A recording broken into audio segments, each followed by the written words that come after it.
नमस्कार दोस्तों, हमारा नाम डॉक्टर विक्रांत सिंह तोमर है। Project self incorporation USA, Bharat, United consciousness और तपन चौरे फाउंडेशन की तरफ से आप सभी का स्वागत है। हम लोग योग सूत्र सीरीज का अध्ययन कर रहे हैं और आज 44th सेशन है। अभी तक हमने ये पढ़ा कि पहले दूसरा अध्याय का हम अध्ययन कर रहे हैं, तो दूसरे अध्याय के पहले सूत्र में क्रिया योग बताया गया। तप, स्वाध्याय और ईश्वर प्राणिधान क्रिया योग है। इससे क्या होता है तो दूसरा सूत्र ने बताया समाधि सिद्ध होती है।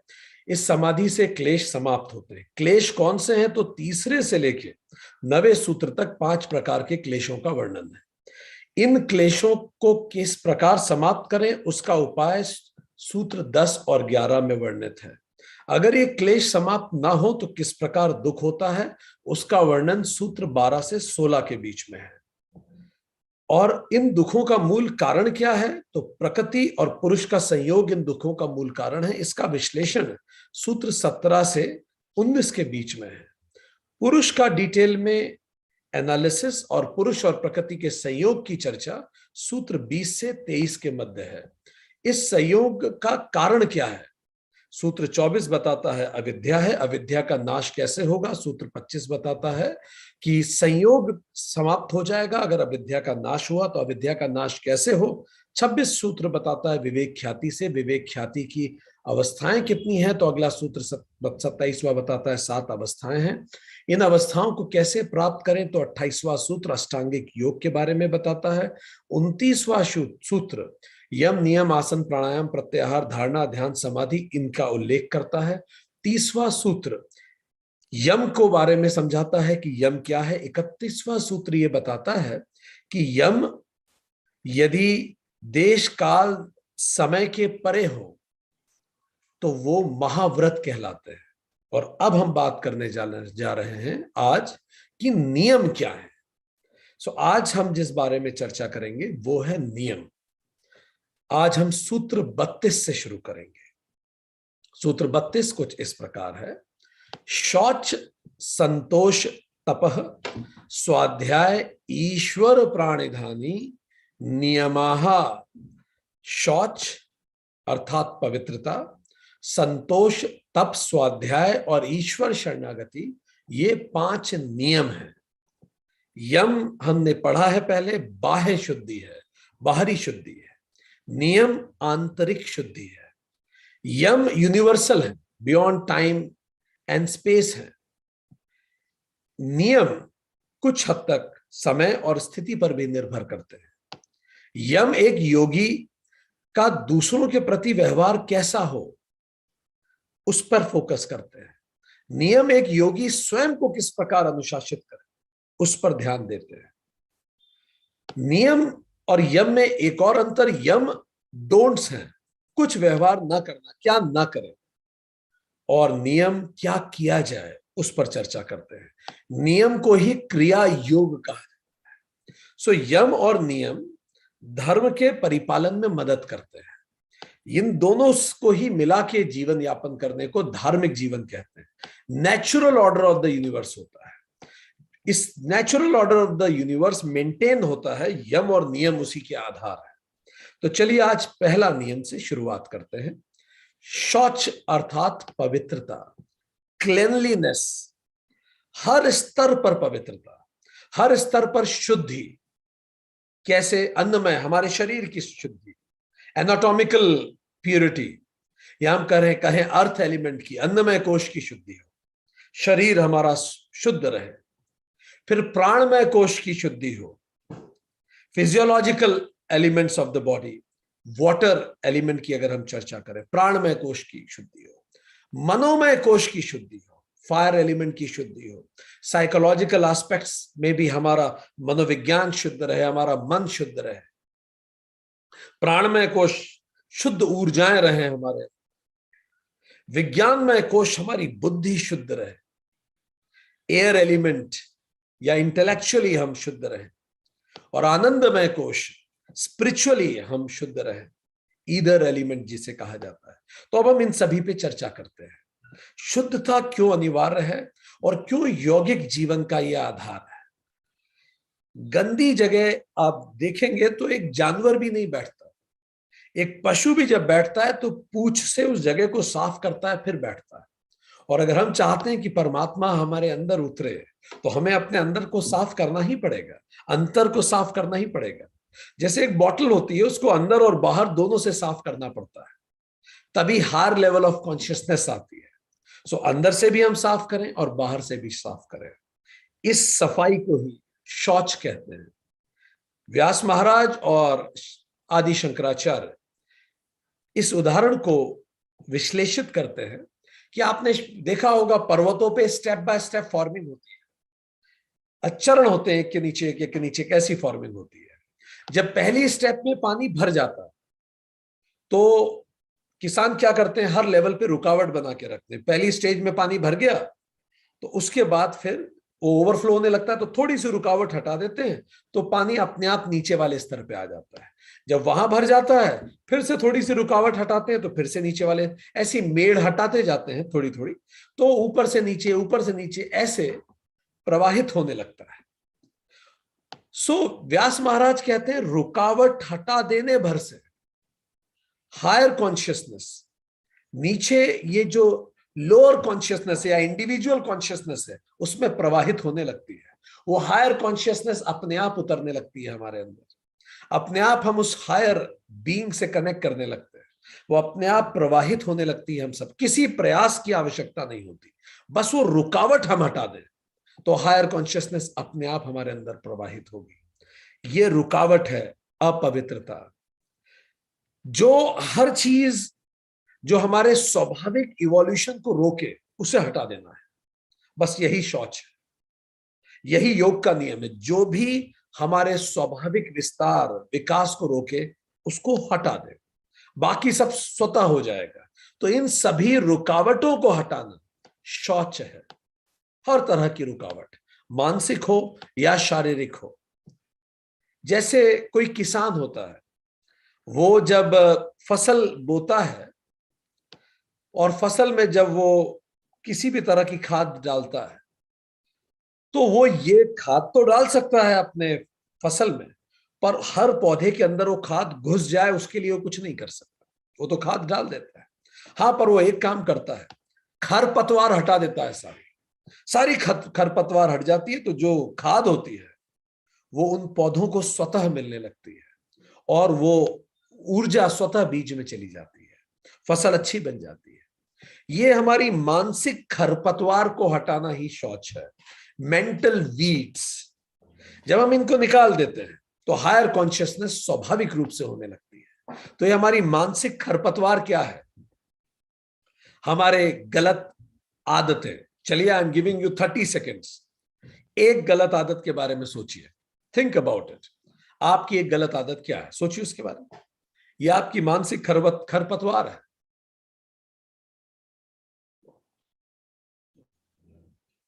सोच लिया?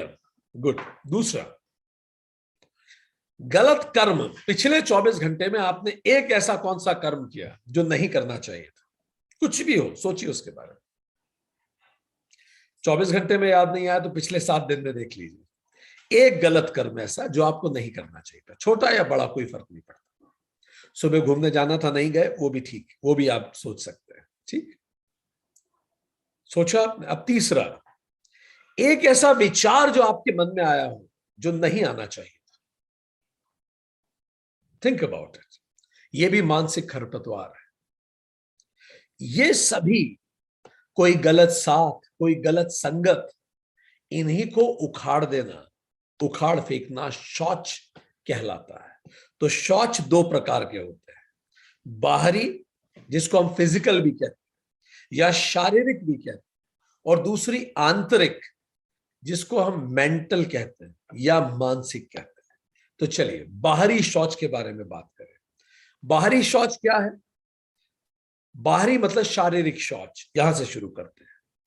सो बहुत सिंपल सी बात है, किसी भी शरीर को, शारीरिक शरीर को स्वस्थ रखने के लिए इनपुट प्योर लें, पवित्र लें, और जो भी कुछ अपवित्र है उसे हटा दें। पवित्र का इंटेक लें और अपवित्र को हटा दें। ये मोटी सी बात है। मतलब हेल्दी डाइट लें, जंक फूड ना लें, स्वास्थ्य पर ध्यान दें स्वाद की तुलना में। हम पहले भी चर्चा कर चुके हैं, right quantity, right quality, right time और सही तरीके से खाना खाएं। ये सब चीजें राइट इनटेक है।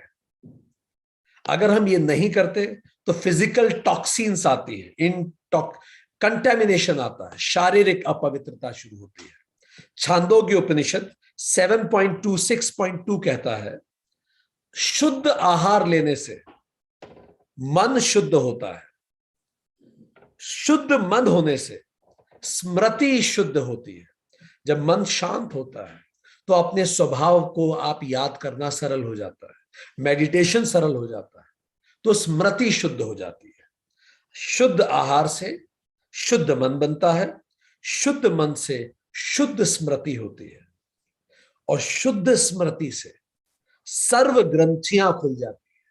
हमारे मन में जितनी भी ग्रंथियां होती हैं, कड़वाहट होती है, पवित्रता होती है, all the knots of the heart gets opened, और उससे हमें मोक्ष प्राप्त होता है।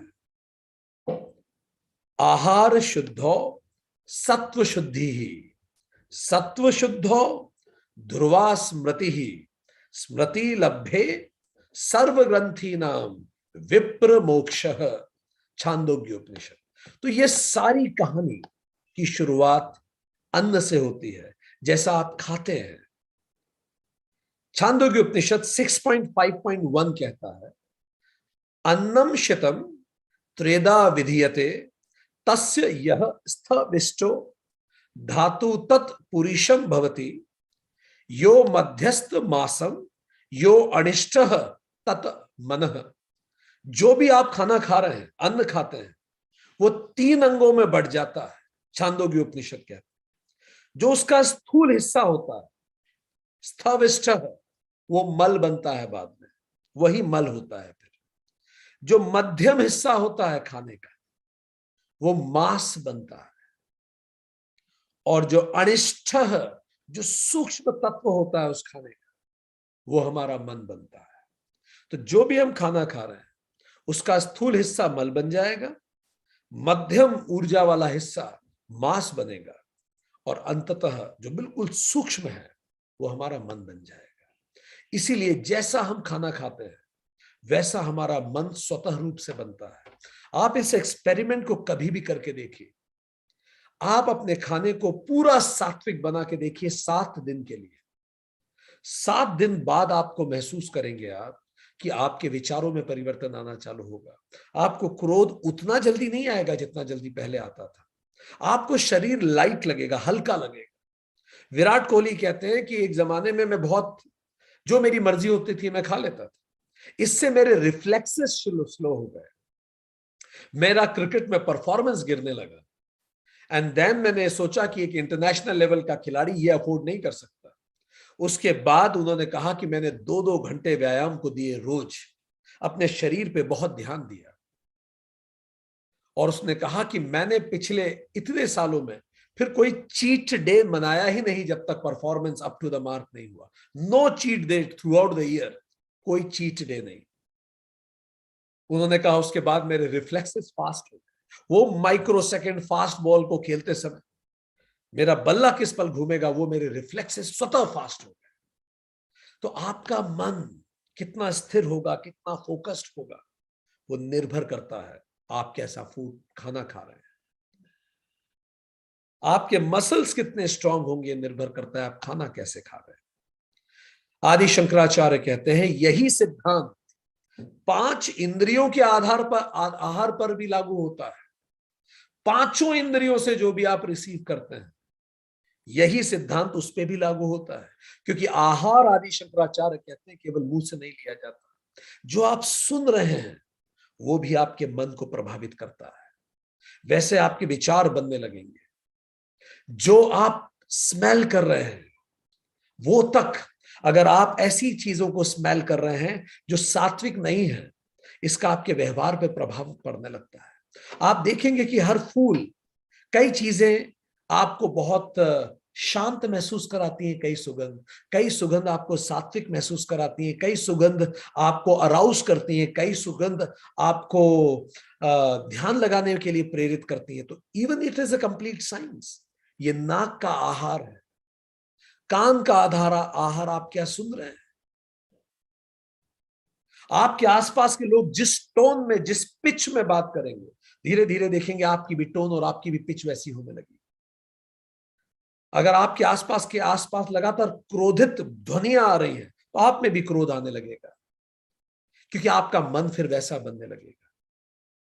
त्वचा, आप किस तरह के वातावरण में रहते हैं, आपकी त्वचा क्या फील करती है। देखिए, गर्मियों में मन अलग तरह से बिहेव करता है, ठंड में मन अलग होता है। कितने लोगों को ठंड में उनका मन अच्छा खाने का करता है, ज्यादा जगह बाहर घूमने का करता है, और मई के महीने में किसी का मन नहीं करता कि ज्यादा खाए। करता है क्या? मई के महीने में घर के बाहर निकलने का मन नहीं करता। जब नौतपा चलते हैं तो और मुश्किल हो जाती है। आपका मन, त्वचा क्या फील कर रही है, उससे बहुत डायरेक्टली कनेक्टेड है। जब तेज गर्मी होती है तो आपकी वर्क एफिशिएंसी गिर जाती है। Have anybody noticed it? Work efficiency क्यों गिरती है? फिर मन नहीं करता उतना काम करने का। तो हमारे पांचों इंद्रियों के आहार का भी मन पर असर पड़ता है। भगवत गीता इस बारे में विस्तार से चर्चा करती है। इस बारे में हम पहले भी पढ़ चुके हैं। शास्त्र बताते हैं कि हम जब खाना खाएं तो आधा पेट हमारा खाने से भरा होना चाहिए, 1/4 पेट हमारा पानी से भरा होना चाहिए, और 1/4 पेट हमारा हवा से भरा होना चाहिए। मतलब उसे खाली ही रखना है। तो आधा पेट तो हमारा एक तरह से पानी या हवा से भरा हो। जब भी खाना खाना बैठे, आधा ही पेट भर के खाना खाएं, शास्त्र ये कहते हैं। सो अनहेल्दी फूड, अच्छा, जब हम अनहेल्दी फूड खाएंगे तो उससे अपच होगी। कान का, आंख का, कहीं से भी कोई भी आहार आप ले रहे हैं, अगर वो अनहेल्दी होगा तो इनडाइजेशन होगा। जो चीजें आप देख रहे हैं, अगर वो सही नहीं है तो आप मेंटली भी उसे डाइजेस्ट नहीं कर पाएंगे। इससे क्या होगा? टॉक्सिन्स डेवलप होंगे, जहर पैदा होगा। मानसिक जहर हो सकता है, शारीरिक जहर हो सकता है। आप फास्ट फूड खाते हैं तो उस तरह का जहर पैदा होता है, और फिर उससे इलनेस आती है, रोग बढ़ता है। ये मानसिक रोग भी हो सकता है और ये शारीरिक रोग भी हो सकता है। यूएसए में जो नेवी सील्स है, जो वहां के सर्वश्रेष्ठ नेवी मानी जाती है, सर्वश्रेष्ठ फोर्सेस मानी जाती है, नेवी सील्स जिन्हें कहा जाता है, वहां एडमिरल विलियम हुए, वो एक स्पीच में बताते हैं कि जब हम सील्स की ट्रेनिंग करने जाते हैं, आप इनको पैरा फोर्सेस, भारत की आर्मी की पैरा फोर्सेस से कंपेयर कर सकते हैं। सबसे मजबूत फौज की इकाई जिसको माना जाता है। तो ये जो नेवी सील्स होते हैं, जब इनकी ट्रेनिंग चालू होती है तो ये बताते हैं कि दिन की शुरुआत हमारे यहां जब भी हम फौज में जाते हैं, अपने बिस्तर को ठीक करने से सिखाई जाती है। हम सबसे कठिन फौजी ट्रेनिंग लेने जाते हैं, पर पहली तालीम जो हमें दी जाती है वो ये कि अपना बिस्तर ठीक करो। तो उन्होंने कहा कि हमें अजीब लगता था, हम इतने बड़े योद्धा, इतने सालों से फौज में, पर जैसे ही हम सील्स में जाते हैं तो हमें सबसे पहले कहा जाता है कि आप अपना बिस्तर ठीक करो। उठते ही बिस्तर ठीक करो, और इंस्पेक्शन होता है कि क्या बिस्तर ठीक किया कि नहीं किया, चादर पे कोई सल तो नहीं है, तकिया प्रॉपर रखा है कि नहीं, ब्लैंकेट प्रॉपर घड़ी करके रखा है कि नहीं। ऐसा क्यों? तो एडमिरल ये बताते हैं नेवी सील्स के कि जब आप सुबह अपना बिस्तर ठीक करते हैं उठते ही, तो पहला इसका असर ये होता है कि आपने अपने पहले लक्ष्य को प्राप्त किया। छोटा ही लक्ष्य था, पर आपने प्राप्त किया। तो दिन की शुरुआत किससे हुई? एक लक्ष्य की प्राप्ति से। इससे क्या होगा? आपको थोड़ा अच्छा लगेगा कि मैंने कुछ किया सुबह, वर्थ इट। इससे आपको और बेहतर करने की प्रेरणा मिलेगी। जब वो थोड़ा और आप और बेहतर करेंगे तो आप और बेहतर करना शुरू करेंगे, और शायद रात तक आप कई छोटे बड़े काम अपने आप अच्छे से कर लें। और अगर मान लीजिए आपका दिन खराब निकल गया वो पूरा, तो कम से कम रात को, शाम को जब आप घर वापस लौटेंगे तो आपका एक व्यवस्थित बिस्तर आपका इंतजार कर रहा होगा। सो ये बहुत इंपॉर्टेंट है कि हम जीवन में बाह्य शौच, शारीरिक शौच, अपने आसपास की चीजों की शौच शुरुआत करें। तो चलिए आज से शुरुआत करते हैं। अपना बिस्तर, टेबल, कमरा और कपड़े, इनको व्यवस्थित रखना शुरू करें। अपना बिस्तर, उठते ही उसको वापस व्यवस्थित करें। अपनी टेबल जिस पे आप काम करते हैं उसको बिल्कुल साफ सुथरा रखें। अपना कमरा जिसमें आप रहते हैं उसको व्यवस्थित रखें और अपने कपड़े व्यवस्थित रखें। आप में से कितने लोग हमारे साथ आज इस शौच के लिए शुरुआत करने के लिए तैयार है कि बिस्तर, टेबल, कपड़ा और कपड़े इनको व्यवस्थित रखेंगे? खास तौर पे ये प्रश्न हमारा पुरुषों से है, क्योंकि स्त्रियां तो स्वाभाविक रूप से नियमित होती हैं और अनुशासित होती हैं इन चीजों में। अक्सर बाय चांस पुरुष अनुशासित नहीं होते, तो वो शुरुआत करें, और जो स्त्रियां कर रही हैं तो बहुत अच्छी बात है, अनुकरणीय उदाहरण है ये। सो हमने ये देखा कि किस तरह से आप शौच, बाह्य शौच शुरू कर सकते हैं। अब इसमें यह हमने आपको बताया इनटेक प्योर, आप प्योर इनटेक करें। ठीक, जिन्होंने हाथ खड़ा किया अपना संकल्प याद रखिएगा। अब ये तो इनटेक प्योर शुरू करें। फिर हमने बताया शौच का मतलब है रिमूव इम्प्योर, जो अंदर इम्प्योर है उसको भी निकाल। तो अंदर के इम्प्योर को निकालने के लिए 3 प्रमुख ग्रंथ हैं, हम रिकमेंड करेंगे आप जरूर उन्हें पढ़ें। पहला ग्रंथ है हठ योग प्रदीपिका। हठ योग प्रदीपिका, ये योगी स्वात्माराम जी के द्वारा आप लिखित पाया मिल जाएगा आपको। हठ योग प्रदीपिका, योगी स्वात्माराम जी। दूसरा है घेरंड संहिता। घेरंड संहिता योगी घेरंड द्वारा लिखी गई, ये आपको मिल जाएगी। तीसरी है गोरक्षा संहिता, ये योगी गोरखनाथ द्वारा लिखी हुई मिल जाएगी। ये हमें बताते हैं बड़े विस्तार से कि जो भी अंदर इम्प्योर है उसको कैसे निकाला जाए, कैसे इसे दूर किया जाए। हम थोड़ा सा बर्ड आई व्यू देते हैं, बिल्कुल ऊपर से थोड़ा सा बर्ड आई व्यू पे चर्चा करते हैं।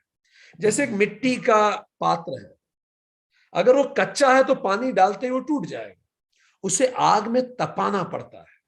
जब वो तप जाता है तो मजबूत और शीतल हो जाता है। इसी तपाने को हठ योग कहते हैं। तप की भट्टी में अपने शरीर को तपा दें।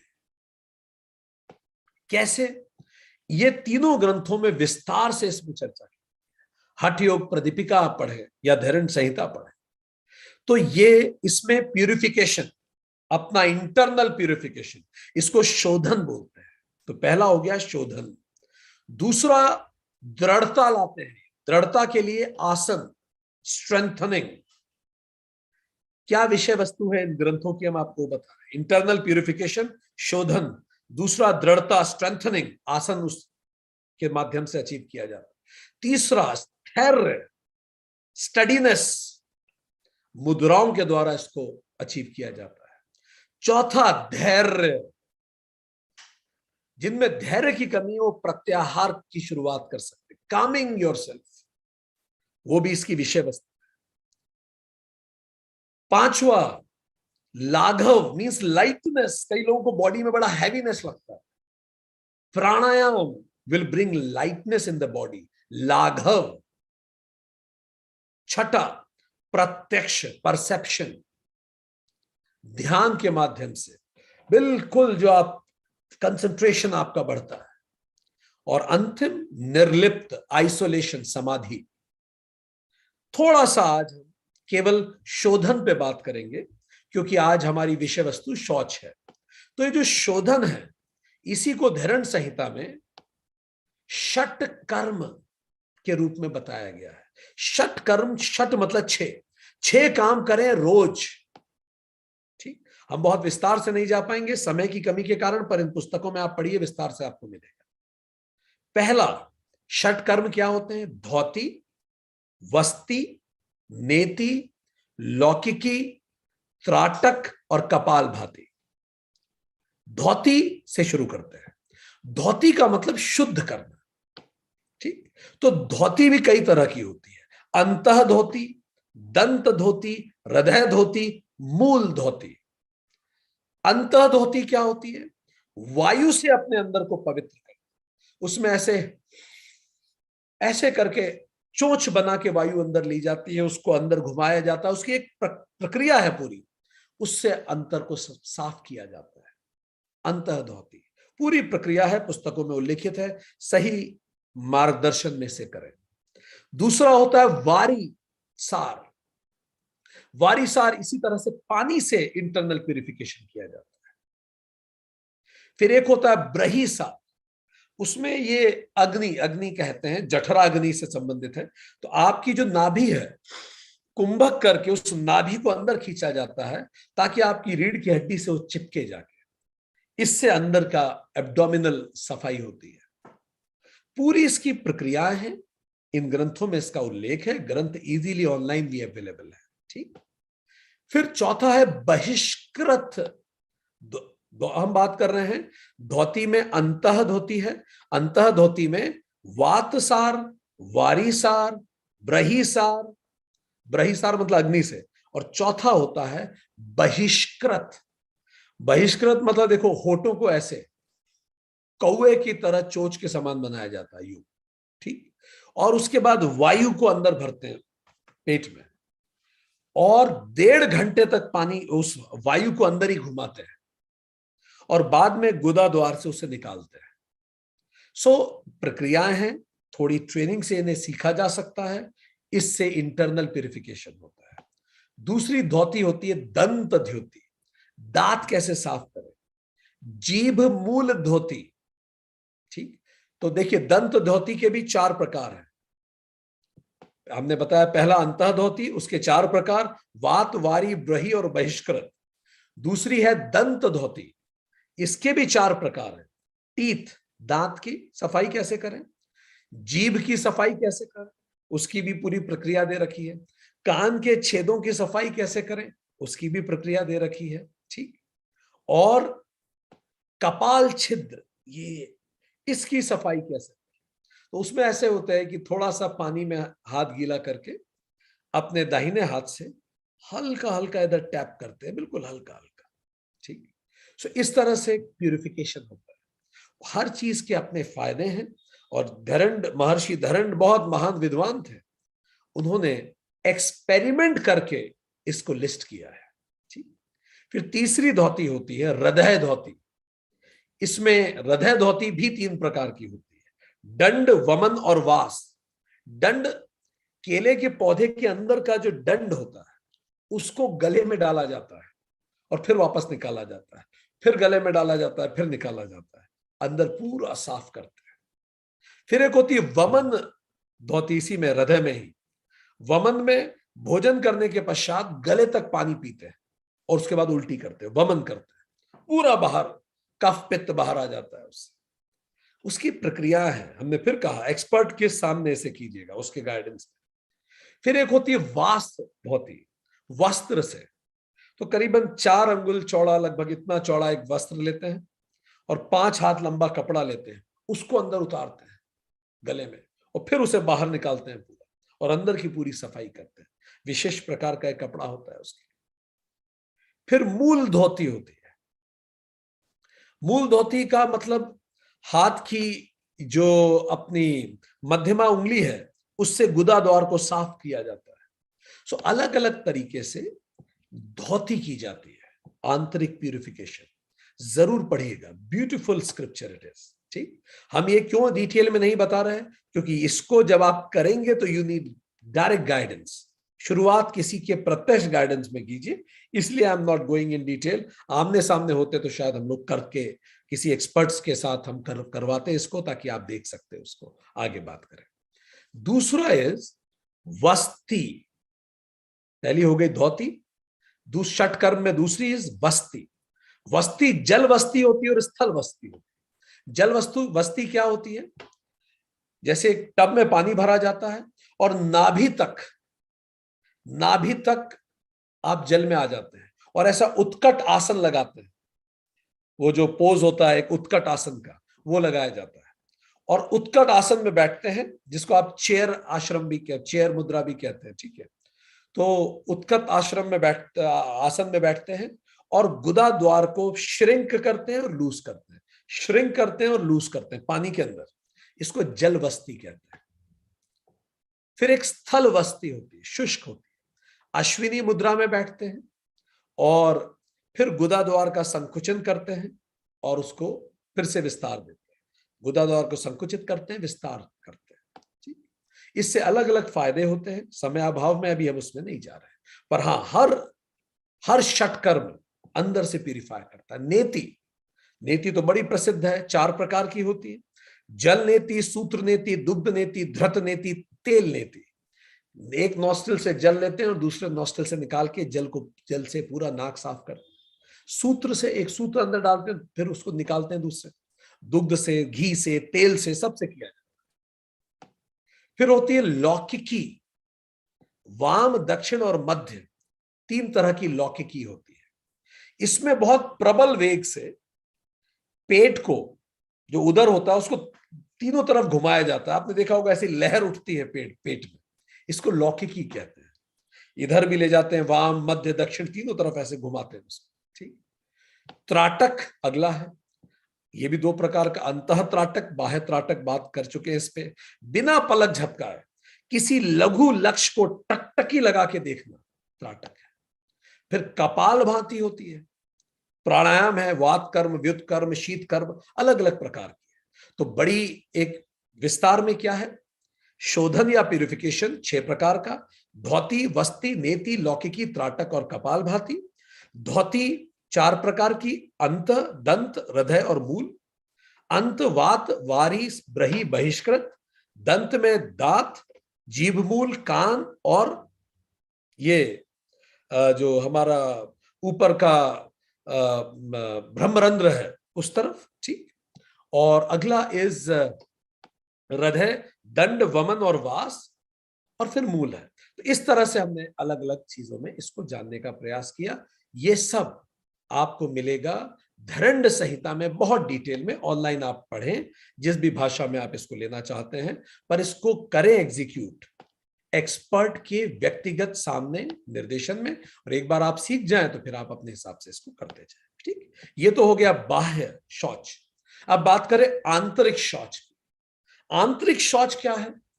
मानसिक पवित्रता बनाए रखना, विचारों की, भावनाओं की, बुद्धि की पवित्रता बनाए रखना, यह मानसिक शौच है। देखिए, हम सब जानते हैं, जब हम पढ़ रहे हैं कि हम सब के अंदर जो आत्मा है वो पवित्र है।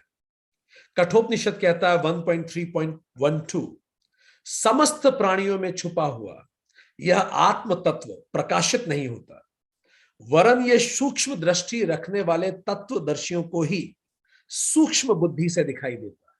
तो यह हर व्यक्ति को तो नहीं दिख पाता। इसीलिए Jesus said, blessed are the people of pure heart, for they shall see the God. हर व्यक्ति नहीं देख पाता। मैथ्यू 5.8, जो प्योरेस्ट होते हैं अपने हार्ट, वो परमात्मा को महसूस कर पाते हैं, अपने वास्तविक स्वभाव को महसूस कर पाते हैं। पर जब अंदर इंप्योरिटी होती है मानसिक, तो बहुत ज्यादा मन उथल पुथल में रहता है। इसीलिए बौद्ध ब्रह्म विहार की बात करते हैं, मैत्री, मुदिता, करुणा और उपेक्षा, इसकी बात करते हैं। सो आंतरिक शौच का व्यास महाराज कहते हैं, आंतरिक शौच मन पर लगे दागों को साफ करना है।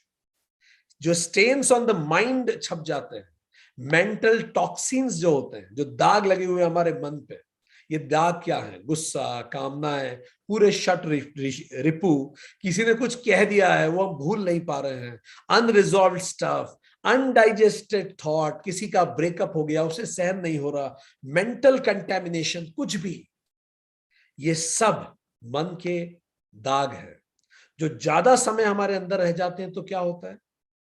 गहरे संस्कार बन जाते। अब जब ये गहरा संस्कार बन गया, किसी का ब्रेकअप हो गया, उसे बहुत बुरा लग रहा है, इंसल्टेड फील हो रहा है, अकेलापन फील हो रहा है, खालीपन लग रहा है, इस सब से वो गुजर रहा है और ये संस्कार अंदर उतरता जा रहा है। अब क्या होगा? ये संस्कार अंदर तो है, ये कभी भी एक्टिवेट हो जाएगा, ट्रिगर हो जाएगा। किसी दोस्त की शादी हुई तो वहां जाके देख, खुद का याद आया कि भाई हम तो कैसे हैं, अब देखो हमारे साथ कोई है ही नहीं। ठीक। या कोई कुछ बात हुई तो किसी की याद आ गई, एकदम से कोई बात याद आ गई। तो जैसे ही कोई बात याद आ गई या दोस्त की शादी में गए, कुछ वो बात फिर से ट्रिगर हो गई, तो एकदम से मन का अपहरण हो जाता है, एकदम से मन खिन्न हो जाता है, बहुत बुरा लगता है।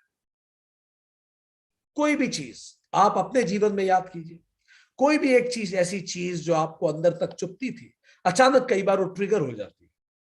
कोई घटना, आपके माता पिता नहीं रहे, कोई चीज देख के माता की याद आ गई, पिता की याद आ गई, और अचानक फिर मन खिन्न सा हो जाता है। और अगर ये बार बार होता रहे तो क्या होता है? देन यू लूज एनर्जी, आपको थकान महसूस होती है, यू लूज फोकस, कहीं मन नहीं लगता काम करने में। आप में से कोई गुजरा है इससे? तो कहीं मन नहीं लगता, इससे गुस्सा आता है, दुख होता है, अनहैप्पीनेस लगती है। ये सब चीजें हमारे अंदर होना शुरू होती है। तो कोई भी इस तरह से हमारे मन में अलग अलग मन में अशुद्धताएं आना चालू होती है। आचार्य रजनीश से किसी ने पूछा कि जब कोई आपसे नफरत करता है तो आप क्या करते हैं? कोई व्यक्ति हमारे साथ अच्छा व्यवहार ना करे तो हम क्या करें? तो आचार्य रजनीश ने बड़ा सुंदर उत्तर दिया। आप में से किसी के साथ कभी ऐसा हुआ है कि कोई आपके साथ अच्छा व्यवहार नहीं कर रहा है या किया हो? उसको ध्यान में रखिए और ये सुनिए। आचार्य रजनीश ने कहा, मैं कर ही क्या सकता हूं, यह उस व्यक्ति की समस्या है, उसका मेरे से कुछ लेना देना नहीं है।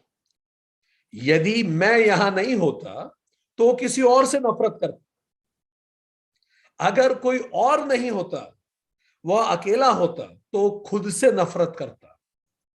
ये घृणा उसकी समस्या है, मेरी समस्या नहीं है। ये बहुत महत्वपूर्ण है कि हम अपने अंदर की पवित्रता को बनाए रखें। कोई मेरे से कैसा भी व्यवहार करे, मैं अपने अंदर की पवित्रता को बनाए रखूं, क्योंकि जब अंदर पवित्र होता है तभी सर्वश्रेष्ठ हमारा बाहर निकलता है। रविन्द्रनाथ टैगोर जी ने जब कविता लिखी गीतांजलि, वो कविता नोबेल प्राइज के लिए नामित भी हुई, नोबेल प्राइज उसे मिला। टैगोर ने उसको इंग्लिश में ट्रांसलेट किया था। तो जब रविन्द्रनाथ टैगोर ने इंग्लिश में ट्रांसलेट किया तो इनके एक मित्र थे, C.F. एंड्रयूज। तो उन्होंने उन्हें दिखाया, वो तो अंग्रेज ही थे क्योंकि वो विद्वान थे। बोला आप जरा देखेंगे? तो C.F. एंड्रयूज ने जब देखा तो बोला वैसे तो आपने अच्छी ट्रांसलेट की है, ये 3-4 शब्द थोड़े से ठीक नहीं है, मतलब सही नहीं लग रहे मुझे, तो मैं बदल, आप बोलो तो मैं इसमें बेहतर शब्द रख देता हूं। टैगोर ने बोला बिल्कुल आप रख दीजिए, तो उन्होंने रख दिए। रविन्द्रनाथ टैगोर को नोबेल प्राइज मिला, दुनिया भर में विख्यात हुए वो। तो एक बार की घटना है, वो एक फेमस कवि हुए ईट्स, आप सब जानते होंगे उन्हें। तो कवि ईट्स के घर पे बैठक हुई, रविन्द्रनाथ टैगोर को बुलाया गया कि आप अपनी कविता सुनाइए सबको जिसको नोबेल प्राइज मिला है। रविन्द्रनाथ टैगोर ने इंग्लिश में वो कविता सबको सुनाई, सबके सब भाव विभोर हो गए, दे वर टच्ड बाय गीतांजलि। बाद में रविन्द्रनाथ टैगोर ने ईट्स से पूछा आपको कैसी लगी? ईट्स ने बोला अमेजिंग, बहुत ही सुंदर आपने लिखा है, पर should I tell you something, मुझे 3-4 शब्द थोड़े से अड़चन वाले लगे, मतलब ऐसे जैसे कुछ मुंह में खाते खाते एक दाना सा आ गया हो, कंकड़ आ गया हो। टैगोर ने बोला अच्छा। उन्होंने बोला मुझे लगा अप्रोप्रिएट नहीं है वो शब्द। टैगोर ने बोला अच्छा कौन से शब्द? टैगोर सुन के दंग रह गए। ये वही शब्द थे जो एंड्रयूज ने एडिट किए थे, क्योंकि जो पवित्र मन से निकलता है वो जिस रूप में होता है वो पवित्रता होता है। इसीलिए अंदर पवित्रता रखना जरूरी है। चलिए अब कागज पेन उठा लीजिए, हम आपको एक क्वेश्चनियर दे रहे हैं, 15 बहुत सिंपल क्वेश्चन है। अभी आपका शौच का इंडेक्स निकल जाता है, अभी पता पड़ जाता है, ठीक है। पहला प्रश्न, हर प्रश्न के उत्तर 10 में से देने हैं।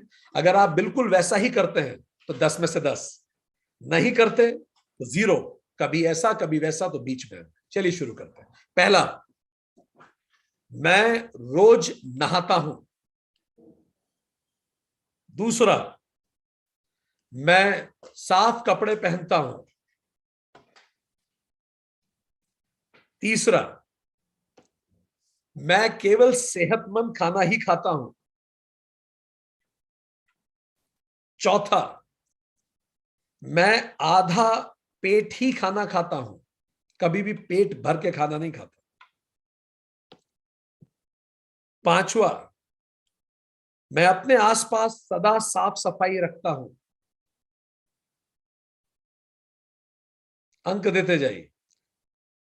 छठा, मैं दूसरों को बहुत जल्दी माफ कर देता हूं। 7वां, मैं ऐसा कोई विचार मन में नहीं लाता जो दुख दे। 8वां, मैं ऐसा कोई विचार नहीं करता जो मेरे आध्यात्मिक विकास में अवरोध हो। 9वां, किसी के प्रति मेरे मन में क्रोध नहीं होता। 10वां, जब मेरे मन का नहीं होता तो भी मैं अंदर से बिल्कुल शांत रहता हूं। 11वां, मैं दूसरों की उपलब्धियों में बड़ा खुश होता हूं, जेन्युइनली।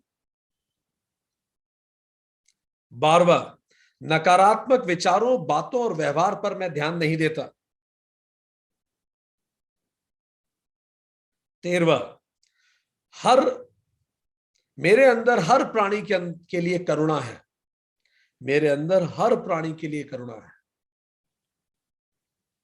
14वां, मैं सभी लोगों को अपना मित्र मानता हूं। 15वां, मैं अपनी परेशानियों के लिए दूसरों को दोष नहीं देता। परफेक्ट। इसको अंक जोड़ लीजिएगा बाद में, और इसके इंडेक्स हम आखिरी में बताएंगे। चलिए अब आगे बढ़े। ये तो हुआ शौच। दूसरा है संतोष, कंटेंटमेंट, पीसफुलनेस। ये एक शब्द है जिसको सर्वाधिक रूप से गलत समझा गया है। अक्सर कहा जाता है व्यक्ति में अगर संतोष है तो फिर वो विकास कैसे करेगा, उसका तो डेवलपमेंट ही नहीं होगा। संतोष की डेफिनेशन क्या है? State of being happy with what you have and striving without binding desires. क्या है परिभाषा शास्त्रों में संतोष की? State of being happy with what you have and striving without binding desires. जो भी प्राप्त है उसमें प्रसन्न होना और बिना बंधनकारी कामना के कर्म करना ही संतोष है। थोड़ा समझते हैं क्या इंपॉर्टेंट है। पहला, जो प्राप्त है वो पर्याप्त है। ये पहली बात, पहला इंपॉर्टेंट एस्पेक्ट संतोष का। जो भी प्राप्त है उसमें मैं प्रसन्न हूं। Ability to appreciate what I have, जो भी प्राप्त है। हम सबके पास एक ग्रेटिट्यूड लिस्ट होनी चाहिए कि मैं परमात्मा का किन किन चीजों के लिए तहे दिल से धन्यवाद देना चाहता हूं। आप में से कितने लोगों के पास एक ग्रेटिट्यूड लिस्ट है और उसे आप रोज पढ़ते हैं या याद करते हैं? Very good, very good, very good, perfect. We should all have gratitude list और हमें उसे रोज पढ़ना चाहिए। यह पहला संतोष का डेफिनेशन है। परिस्थितियां, वस्तुएं, फल या कोई भी स्थिति बने, जो भी मेरे पास है, जो भी परिस्थितियां मेरे पास है, जो भी वस्तु मेरे पास है, जो भी मुझे फल मिले हैं किसी भी चीजों को करने के, वो पर्याप्त है। ये भाव संतोष है। जो भी परिस्थिति है, मतलब नॉट रिग्रेटिंग अबाउट पास्ट, पहले ऐसा क्यों हुआ, भविष्य की चिंता नहीं, बहुत ज्यादा वरी ऑफ द फ्यूचर कि अब क्या होगा। Be in the present moment, संतोष है। जो है उसमें प्रसन्न, चिंता न करना भविष्य की। यह हमें याद दिलाता है बाइबल का एक सुंदर संस्मरण जो जीसस कहते हैं। गौर से सुनिए। मैं तुमसे कहता हूं, चिंता मत करो, न जीवन निर्वाह की, न शरीर, न कपड़ों की। आकाश के पक्षियों को देखो, वे तो जमा नहीं करते, किंतु फिर भी पिता उन्हें खिलाता है। चिंता करने से तुम में से कौन अपनी आयु को घड़ी भर भी बढ़ा सकता है? और कपड़ों की चिंता क्यों करते हो? खेत के फूलों को देखो, वे तो श्रम नहीं करते, किंतु फिर भी राजा सुलेमान अपने ठाट बाट के साथ भी उनकी सजावट का मुकाबला नहीं कर सकता। अरे ओ अल्प विश्वासियों, खेत की घास को देखो, जो केवल आज भर के लिए है और कल चूल्हे में झोंक दी जाएगी। यदि उस घास को भी ईश्वर इस खूबसूरती से सजाता है तो वो तुम्हें क्यों नहीं पहनाएगा। मैथ्यू 6:25-30। जो आवश्यक है दोस्तों, जो आवश्यक है वो उपलब्ध है, और जो अनुपलब्ध है वो अनावश्यक है। ये क्लैरिटी, ये समझ संतोष के रास्ते में हमें आगे बढ़ाती है। जो भी परिस्थितियां, वस्तु, फल आवश्यक है वो उपलब्ध है, भले मुझे पसंद आ रहा है नहीं आ रहा, कहीं ना कहीं मेरे विकास में यह आवश्यक है। अभी हम पढ़ते थे, हम नाम भूल रहे हैं जिस व्यक्ति ने लिखा, उनसे पूछा कि ये आप how did you become so great, पर आपके पोते तो इतना अच्छा नहीं कर रहे हैं। तो उसने इतनी प्यारी बात कही, उसने कहा टफ टाइम्स, मुश्किल समय, tough times makes strong man, मजबूत आदमी बनाता है। Strong man make easy times, और मजबूत आदमी सरल समय बना देता है। Easy times make weak people. अब सरल समय जो लोग पैदा होते हैं वो कमजोर होते हैं क्योंकि उन्हें सब कुछ मिला हुआ है। It makes weak people. Weak people makes tough times, और अब वीक पीपल क्या करेंगे, क्योंकि वो योग्य नहीं है तो उनके लिए समय फिर कठिन हो जाएगा, tough times. And tough times again makes strong people, and ऐसी ही चलती रहती है यात्रा। तो वो जो आवश्यक है वो उपलब्ध है। ये पहली बात ध्यान रखने लायक। दूसरी बात क्या है, उसमें प्रसन्न रहना। जो भी प्राप्त है इसमें, उसमें प्रसन्न रहना। प्रसन्न रहना इंपॉर्टेंट है। फंडामेंटली चीयरफुल एटीट्यूड, मूलतः प्रसन्न होना, हार्मोनियस इंटीरियर होना एंड जॉयफुल एक्सटीरियर होना। एक बड़ा अंदर कोई दुविधा ना हो, कहीं खींचातानी ना हो, मुझे ये नहीं मिला, क्रिपिंग ना हो अंदर, ठीक। हार्मोनियस इंटीरियर हो, जॉयफुल एक्सटीरियर हो, आंतरिक सद्भाव हो और बाहर सा आनंद हो। ये सत्व के प्रकाश से चित्त में इस तरह की प्रसन्नता आती है। जब हम सात्विक होते हैं तो अपने आप लगता है जो दिया परमात्मा, ठीक। यहां लोग कंफ्यूज होते हैं, थोड़ा हम क्लियर कर दें। ये जो खुश होना है, it is not intellectually positive thinking, ये नहीं है वो। संतोष इंटेलेक्चुअल पॉजिटिव थिंकिंग नहीं है, it is your internal state of bliss.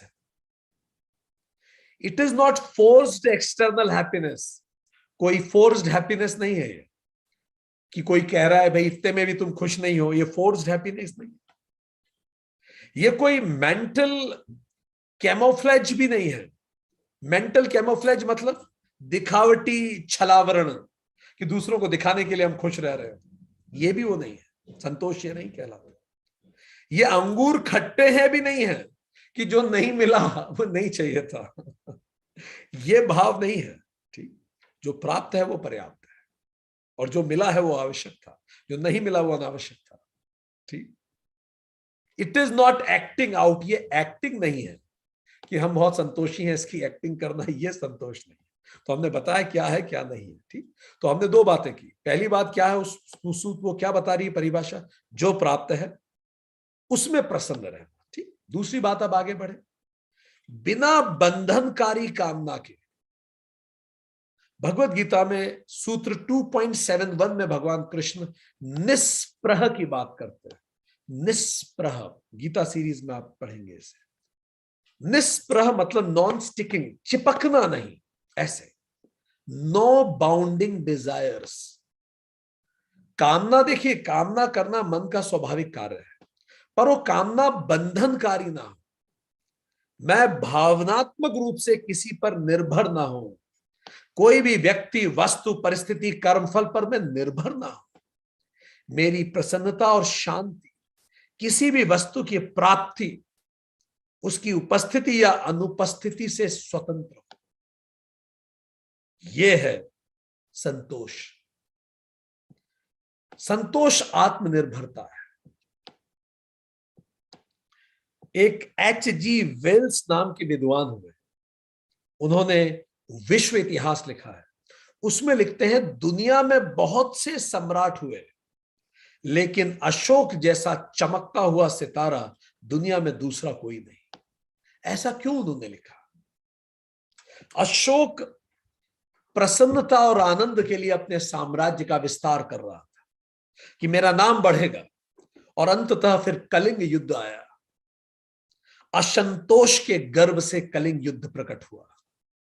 बड़ा साम्राज्य उसका तो पहले से ही था, पर उसे और चाहिए था। क्या मिला उसे? लाखों कत्ल हुए, चित्कारें हुई, कई परिवार बर्बाद हुए, लाखों बेघर हुए। क्या मिला उसे? क्या उसे आनंद मिला? क्या उसे शांति मिली? उसे नहीं मिली। तब उसके अंदर हृदय परिवर्तन हुआ और उसके अंदर संतोष के गर्भ से बुद्ध प्रकट हुआ। असंतोष के गर्भ से युद्ध प्रकट होता है, संतोष के गर्भ से ही बुद्ध प्रकट होता है। अशोक भिक्षुक की भांति रहने लगा, वो सन्यासी राजा हो गया। फिर उसने कोई हिंसा नहीं की, उसने कोई युद्ध नहीं किया, कम से कम स्वार्थी उद्देश्यों के लिए नहीं किया। इसीलिए दो शब्द बड़े अनुपम है। वेद मतलब ज्ञान और बोध, और ऐसा ही उसी धातु से शब्द बना है वेदना, मतलब दुख। तो वेद से वेदना जुड़ी हुई है। वेदना वेद की तरफ ले जाती है। जब दुख होता है वर्तमान परिस्थितियों में, तो फिर सत्य की खोज शुरू होती है। जैसे जैसे जागरूकता बढ़ती है तो दुनिया में दुख दिखने लगता है, फिर हम सच को ढूंढना चालू करते हैं कि किसी चीजों के होने से मैं खुश हो जाऊंगा, ऐसा। प्रसन्नता अंदर ही आती है। Free from bigger and more syndrome, ज्यादा और बड़ा चाहिए, इस सिंड्रोम से बचना संतोष है। It is absence of binding craving, और इसकी अनुपस्थिति है। भगवान कृष्ण भी कहते हैं कि सही हमें पता है क्या है, तो भी हम गलत काम क्यों करते हैं। सूत्र 3.37 भगवत गीता, कृष्ण कहते हैं एषः कामः, ये कामनाओं के कारण होता है। तो तीसरी बात क्या हुई? दूसरी बात क्या हो गई? बिना बंधनकारी कामना के। पहली बात थी जो प्राप्त है उसमें प्रसन्न रहना। दूसरा, बिना बंधनकारी कामना के। कामना होना ठीक है, पर वो बंधनकारी ना हो कि मेरी प्रसन्नता उस पर निर्भर करेगी। और तीसरी बात, कर्म करना, क्योंकि कर्म किए बिना भगवान कृष्ण गीता में कहते हैं मनुष्य एक पल भी नहीं रह सकता। कृष्ण गीता में चैप्टर 3 वर्स 22 में कहते हैं, हे अर्जुन, तीनों लोक में ऐसा कुछ नहीं जो मैं प्राप्त करना चाहूं तो भी मैं कर्म करता हूं, इसलिए तू भी अनासक्त कर्म कर। कर्म कर without bounding desires. Work with happiness, not for happiness. कई लोग संतोष का मायना ये निकाल लेते हैं, लेथार्जिक हो जाओ, पड़े रहो, कुछ मत करो, संतोषी है हम। ये संतोष नहीं। सांख्य कारिका में एक सुंदर उल्लेख आता है, कहती है तम के अंधकार में, आलस्य या तम के अंधकार में चित्त का आलस्य या प्रमाद रूपी आवरण संतोष नहीं है, वह तुष्टि है। डल होना, लेथार्जिक होना, ये संतोष नहीं है। संतोष में कर्म मस्ट है। तो तम के अंधकार में चित्त का आलस्य या प्रमाद रूपी आवरण संतोष नहीं है। उसके लिए सांख्य कारिका कहती है उसको तुष्टि कहते हैं, तुष्टिकरण है ये। तो मोक्ष के पहले ही संतुष्ट हो जाना तुष्टि है। जब तक मोक्ष ना मिले मैं संतुष्ट हो ही नहीं सकता, क्योंकि जीवन का उद्देश्य तो वही है। जब तक मोक्ष न मिले कर्म करना अनिवार्य है, और जब मोक्ष मिल जाता है तो कर्म स्वतः अकर्म हो जाते हैं। सो तुष्टि संतोष नहीं है। सांख्य कारिका बताती है 9 तरह की तुष्टि होती है। हमने बोला ना, शास्त्र के शब्दों को गलत तरीके से समझा जा सकता है, इसलिए सांख्य कारिका और स्पष्ट करती है कि संतोष क्या नहीं है और तुष्टि क्या है, यह समझिए। तो बताती है कि तुष्टि 9 तरह की होती है। आंतरिक तुष्टि, जिसको आध्यात्मिक तुष्टि भी कहते हैं, वो 4 तरह की होती है, और 5 तरह की बाह्य तुष्टि। तो टोटल 9 तरह की तुष्टि होगी, 4 आध्यात्मिक और 5 बाह्य। जरा देखते हैं। तुष्टि का मतलब आलस्य से, तम से प्रेरित होगी। और उसको नाम क्या दे देंगे? संतोष। झंडा संतोष का और नीचे आलस से। तो पहली तुष्टि सुनिए, आंतरिक तुष्टि का पहला प्रकार या आध्यात्मिक तुष्टि का पहला प्रकार, प्रकृति तुष्टि। प्रकृति तुष्टि क्या होती है? देखिएगा अपने आसपास में इस तरह के लोग, इस भरोसे, या आध्यात्मिक तुष्टि की बात चल रही है, उसमें पहली है प्रकृति तुष्टि। इस भरोसे कि प्रकृति स्वयं पुरुष के भोग और मोक्ष के लिए काम कर रही है, आत्म साक्षात्कार के लिए धारणा, ध्यान और समाधि का अभ्यास न करना। कि भाई देखो, प्रकृति खुद ही ऐसे अनुभव दे रही है जिससे धीरे धीरे कभी हम भोग की तरफ जाते हैं, कभी हम मोक्ष की तरफ जाते हैं। तो अपनी तरफ से धारणा, ध्यान, समाधि की जरूरत नहीं है। प्रकृति धीरे धीरे, प्रकृति का उद्देश्य ये दोनों काम देना है, मोक्ष भी यही उपलब्ध कराएगी और भोग भी यही कराएगी। तो बैठे रहो आराम से, ठीक है। आराम शब्द में राम शब्द छुपा है, बोलते रहो, ठीक है। आज कल है तो कल कर, कल करे सो परसों, इतनी जल्दी क्या है मूर्ख, अभी तो जीना बरसों, ठीक। दूसरा, उपादान तुष्टि। इस भरोसे कि सन्यास के ग्रहण करने से स्वतः मोक्ष प्राप्त हो जाएगा। तो कई लोग सन्यास ले लेते हैं, बस सन्यास ले लिया तो मोक्ष मिल ही जाएगा, ऐसे नहीं होता। It is state of mind. तो कई आपको बाहर सन्यासी मिलेंगे, उनको लगता है सन्यास ले लिया तो मोक्ष मिल जाएगा, ये भी तुष्टि है, ठीक। तीसरी, काल तुष्टि।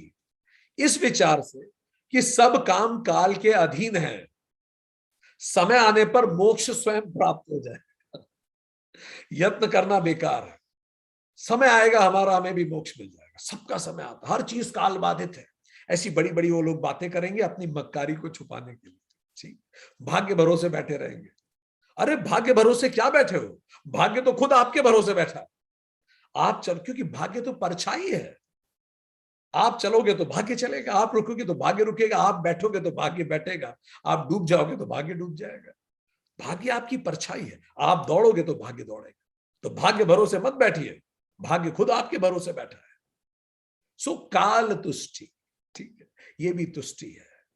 लोगों ने क्या क्या किया होगा आप सोचिए संतोष के नाम पे, इसीलिए बताना पड़ा शास्त्रों। फिर अगली है भाग्य तुष्टि। पहली क्या थी? काल तुष्टि, समय आने पे सब मिल जाएगा, समय आने पे सब मिल जाएगा, आराम से लेटे रहो, 10-10 बजे उठो, समय आने पे सब हो जाएगा, कोई बिजनेस पे ध्यान मत दो, समय आने पे सब हो जाएगा, मैं बड़ा संतोषी ये काल तुष्टि है। भाग्य तुष्टि चौथी, जब भाग्य में होगा तो मुक्ति स्वयं प्राप्त हो जाएगी, प्रयत्न करने से कुछ भी नहीं होगा। अरे कोई प्रयत्न करने की जरूरत ही नहीं, जब भाग्य में होगा तो एग्जाम निकल जाएगी, जब भाग्य में होगा तो बिजनेस चल जाएगा। ये संतोष नहीं है, ये तुष्टि है, ठीक, ध्यान रखिए। फिर ये तो आध्यात्मिक तुष्टियां हो गई, मोक्ष के लिए लोग क्या क्या बहाने बनाते हैं, ठीक। इसलिए कंफ्यूज मत होइएगा, ये संतोषी लोग नहीं है, ये तुष्टिकरण कर रहे हैं, फाइन। दूसरा प्रकार है बाह्य तुष्टि। इस भय से, प्रमाद और आलस्य करना कि विषयों के संपर्क से दुख होगा, ठीक, इसीलिए कर्म ना करना, आलस्य पड़े रहना कि विषयों के संपर्क करेंगे तो दुख होगा, विषय वस्तु को त्याग दो, ठीक है।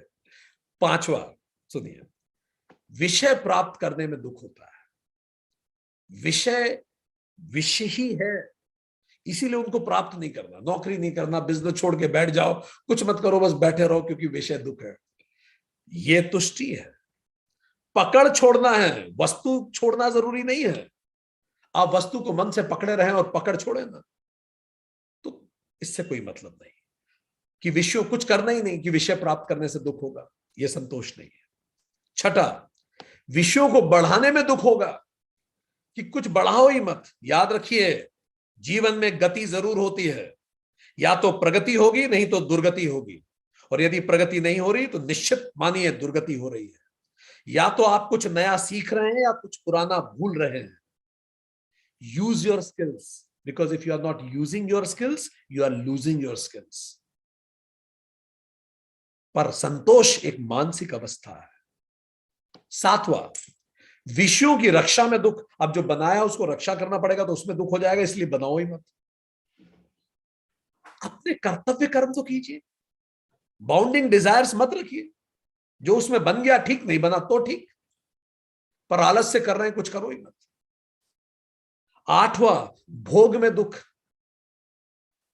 हर भोग में जब ये नहीं मिलेगा तो मुझे दुख होगा, इसलिए कुछ करो ही ना।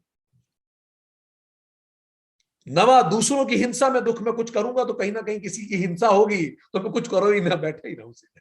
ठीक है? ये सब बहाने, तुष्टि है। और बहुत स्पष्ट रूप से सांख्य कारिका इनको कंडेम करती है। वो बताती है इन तुष्टि का कोई स्थान नहीं है, इनको कंफ्यूज मत कीजिए संतोष से। ठीक। सो हमने ये देखा, अपरिग्रह हम पढ़ चुके हैं, अस्तेय और ब्रह्मचर्य, ये तीनों जब सदते हैं तो संतोष अपने आप प्रफुल्लित होता है, आता है। वेदांत पुस्तक जो अपनी यूनाइटेड कॉन्शियसनेस की है, या वेदांत सीरीज का दूसरा सेशन पुरुषार्थ में आप पढ़ेंगे तो आप जानेंगे इसी आधार पे 4 तरह के लोग हैं दुनिया में, इसी तुष्टि और संतोष का 4 तरह के लोग हैं। विस्तार से वेदांत सीरीज 2 में पढ़िएगा। Type 4, they are unhappy and unsuccessful. ठीक। They neither appreciate what they have, they nor strive for better. ना तो प्रसन्न है जो उनके पास है, ना वो कोशिश करते हैं। ये टाइप 4 है। टाइप 3 कौन है? They strive for better but they never appreciate what they have. जो उनके पास है उसमें वो कभी खुश नहीं रहेंगे, वो बस आगे आगे और चाहिए और चाहिए, भागते रहेंगे उसमें। यूनिट, तो ये टाइप 3 है। They are successfully unhappy people. Type 2, they appreciate what they have but they never strive for better. जो उनको मिला है उसमें वो बड़े खुश हैं, पर वो बिल्कुल प्रयास नहीं कर रहे। They are happily unsuccessful. Type 1 कौन है? They appreciate what they have and then they strive for better. जो उन्हें मिला है उसको वो अप्रिशिएट करते हैं, सबसे पहले प्रसन्न रहते हैं, फिर वो विदाउट बाउंडिंग डिजायर बेहतर के लिए प्रयास करते हैं। ये हैं संतोषी लोग। ठीक। इस दुनिया में जो कुछ महानतम हुआ है वो किसी न किसी संतोषी ने किया है। और जब जब कोई व्यक्ति ब्रेकडाउन हो गया है अपनी जर्नी में, मान जाइए उसमें संतोष की कहीं कमी थी, इसलिए वो ब्रेकडाउन हो गया। ठीक। आगे बात करते हैं। अब पेन कागज उठाइए, प्रश्न सुनिए, अपना संतोष क्वेश्चन देख लीजिए। चलिए, पहला प्रश्न। मैं अगर ऐसा है बिल्कुल यही है तो 10 में से 10, नहीं है तो 0, चाहे बीच में जो स्थिति बने। मैं हर परिस्थिति में शांत रहता हूं, यह संतोष क्वेश्चन है। मैं हर परिस्थिति में शांत रहता हूं। दूसरा, मैं किसी भी वस्तु की उपस्थिति या अनुपस्थिति मेरी शांति को प्रभावित नहीं करती। किसी भी वस्तु की उपस्थिति या अनुपस्थिति मेरी शांति को प्रभावित नहीं करती।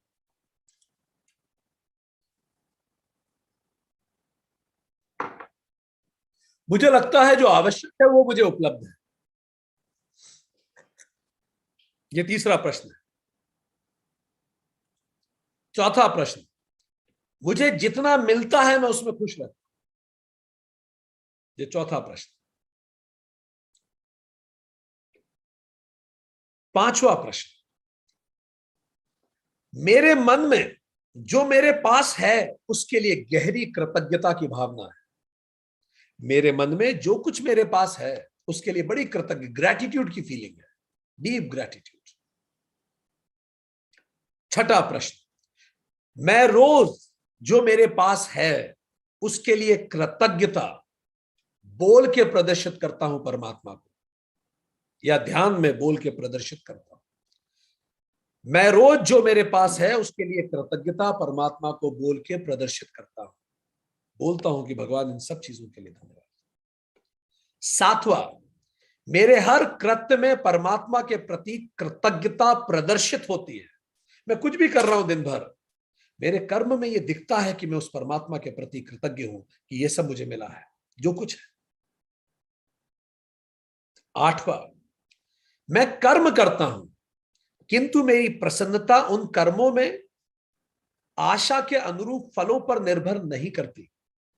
मैं कर्म करता हूं किंतु मेरी प्रसन्नता उन कर्मों के आशा अनुरूप फलों पर निर्भर नहीं करती। नवा, मैं कभी किसी दूसरे से तुलना नहीं करता। दसवां, मैं भूतकाल के लिए पश्चाताप नहीं करता। 11वां, मैं भविष्य के लिए परेशान नहीं। 12वां, मैं वर्तमान में केंद्रित रहता हूं। 13वां, मुझ में आलस्य बिल्कुल भी नहीं। सुबह उठने से लेके कोई भी काम करने तक खुद से पूछिए, मुझ में आलस्य बिल्कुल भी नहीं। 14वां, मैं खुश रहने का दिखावा नहीं करता।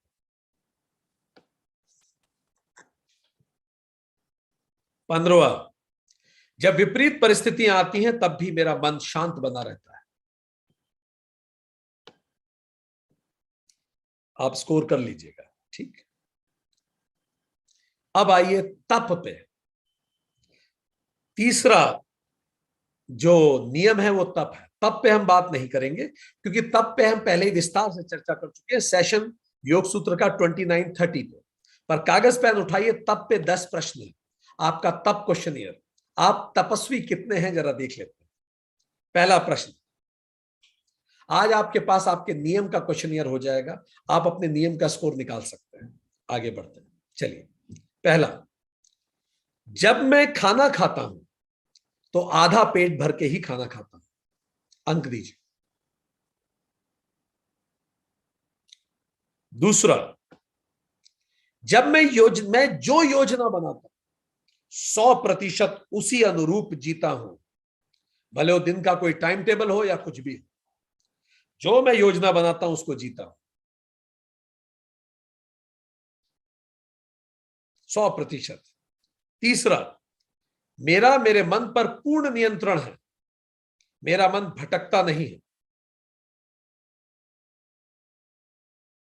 चौथा, मुझे क्रोध नहीं आता। पांचवा, मैं भावावेश में निर्णय नहीं लेता, किसी भी भाव में, गुस्से में, बहुत खुश होके, दुखी होकर, किसी भी भाव में भावुक होकर निर्णय नहीं लेता। छठा, मैं जब भी बोलता हूं तो मेरे शब्द संतुलित और विचारित होते हैं, ऐसा नहीं मुंह से निकल गया, ऐसा नहीं। सातवां, मैं नियमित ध्यान करता हूं। आठवां, मैं जब चाहूं, जहां चाहूं, जितनी देर चाहूं ध्यान केंद्रित कर सकता हूं, जब भी, जहां भी, जितनी भी देर। नवा, मेरा समय प्रबंधन श्रेष्ठ है।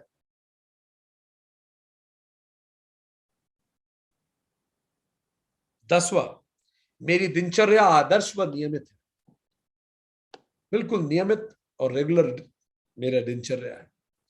टोटल कर लीजिएगा, ये आपके तप के स्कोर है।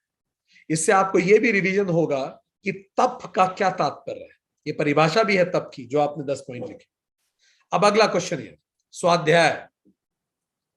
स्वाध्याय पे भी हम चर्चा नहीं करेंगे क्योंकि योग सूत्र सीरीज 22 पे हम चर्चा कर चुके हैं, और योगा और सॉरी गीता सीरीज 22 में स्वाध्याय पे चर्चा हुई है, और योग सूत्र सीरीज 31 सेशन नंबर 31 पे चर्चा हुई है। चलिए स्वाध्याय का क्वेश्चन यार लिखिए, अंक दीजिए खुद के स्वाध्याय पे।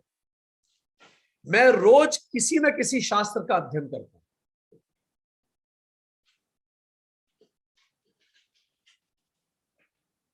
क्या आप रोज कोई शास्त्र पढ़ते हैं? दूसरा, मैं रोज उस अध्ययन के उपरांत उसे व्यवहार में कैसे उतारें उस पर मनन करते हैं।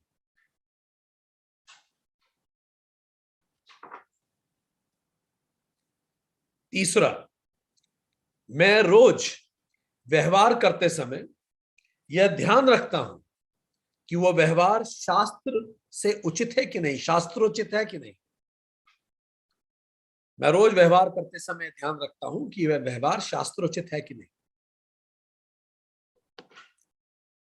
चौथा, मुझे मेरे जीवन के उद्देश्य स्पष्ट है, मुझे बिल्कुल स्पष्ट है कि मेरे जीवन का उद्देश्य क्या है। पांचवा, कोई भी कार्य करने से पूर्व मैं ये निश्चित करता हूं कि वह मेरे जीवन के उद्देश्यों के अनुरूप हो।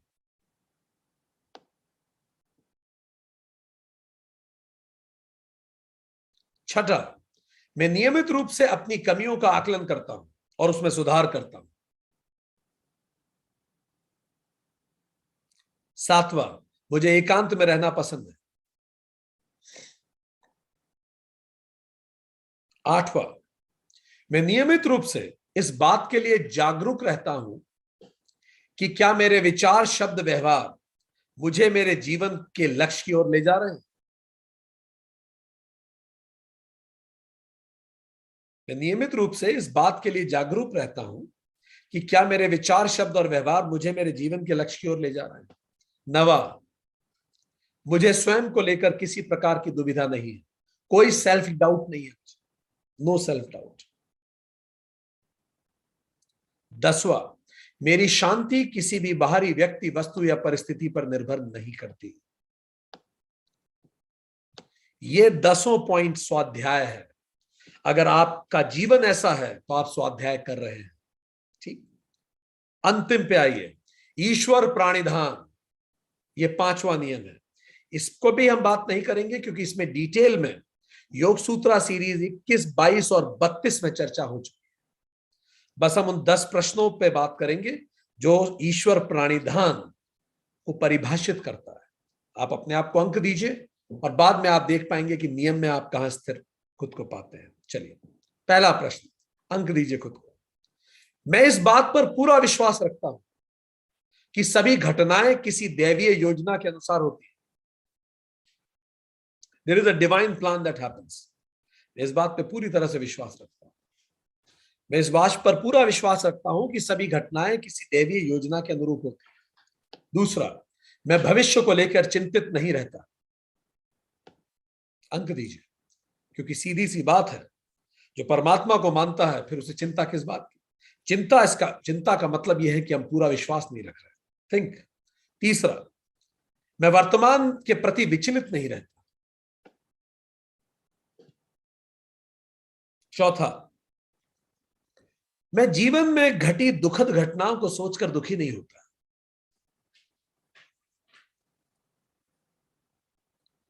पांचवा, जब घटनाएं मन के अनुरूप होती हैं तो मैं उसका श्रेय खुद को ना देकर उसे ईश कृपा मानता हूं। बिल्कुल सच्चे मन से पूछिए खुद से, अंतरात्मा से, क्या मैं थोड़ा श्रेय देता हूं खुद को या मैं इसे पूरा ईश कृपा मानता हूं।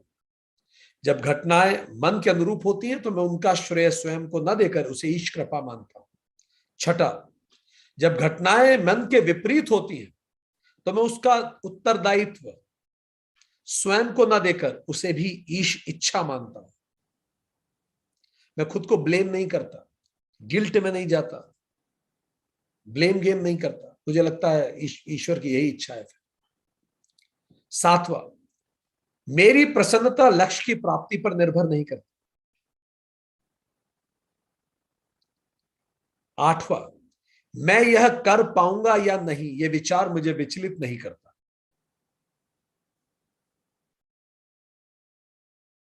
नवा, मैं निडर व निर्भीक रहता हूं।